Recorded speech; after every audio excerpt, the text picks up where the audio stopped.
Allez, on va parler de l'Iran. Après 12 années de discussion, Bernard Kouchner, un accord a enfin été trouvé cette semaine sur le nucléaire iranien. C'est un succès diplomatique pour la France également ?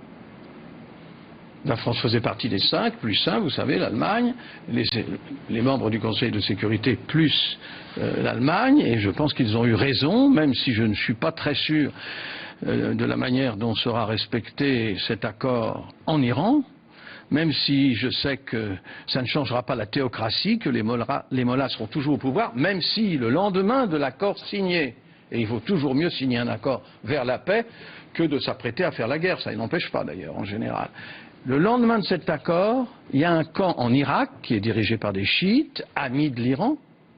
Il y a un camp qui abrite depuis des années, s'appelle le camp Liberty, c'est à côté de l'aéroport de Bagdad, et quelques Iraniens opposants aux ayatollahs sont dans ce camp depuis des années et des années, après qu'on ait détruit leur premier camp qui s'appelait Ashraf. En ce moment, le lendemain de l'accord, il fait 50 degrés là-bas, et tous les camions de ravitaillement et d'eau et les camions sanitaires, etc., sont bloqués, ne peuvent pas passer. C'est scandaleux qu'on affame sous la responsabilité de l'ONU.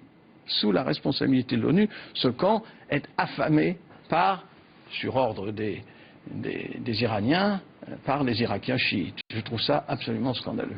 Est-ce que cet accord a vocation à stabiliser la région? Est-ce que l'Iran peut devenir une puissance stabilisatrice ou au contraire, vous craignez que ça ne déstabilise encore plus Je suis très farouchement contre ce mélange de religion et d'État. Et j'ai connu des mollahs, l'imam Moussa Saad en particulier, qui avaient compris que la démocratie c'était autre chose que la religion. Mais j'espère que, grâce à cet accord, d'abord l'Iran va s'ouvrir, en particulier aux investissements, tout le monde s'y précipite, mais pas seulement à ça, mais va s'ouvrir à la démocratie. Ce qui s'est passé sous M. Ahmadinejad, pas sous le nouveau président, eh bien c'est que le mouvement vert, c'est-à-dire un mouvement démocratique en Iran, a été terriblement réprimé. J'espère qu'il n'en sera pas de même. Il faut donner cette chance à la paix.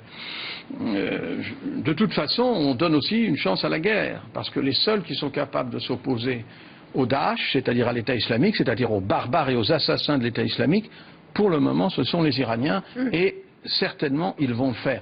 Dans le succès militaire de Tikrit, vous savez, la ville qui a été libérée de l'État islamique, ce sont aux côtés des Américains, c'est surtout les Iraniens, l'armée iranienne, les Pasdaran, les gardiens de la révolution qui se sont battus. Donc je pense qu'ils vont continuer, et face à l'État islamique, c'est sans doute la force la plus redoutable avec les Kurdes. Les Kurdes qui, eux, sont nos amis, qui sont démocrates, et qu'on n'aide pas assez, mais qu'on aide un peu quand même.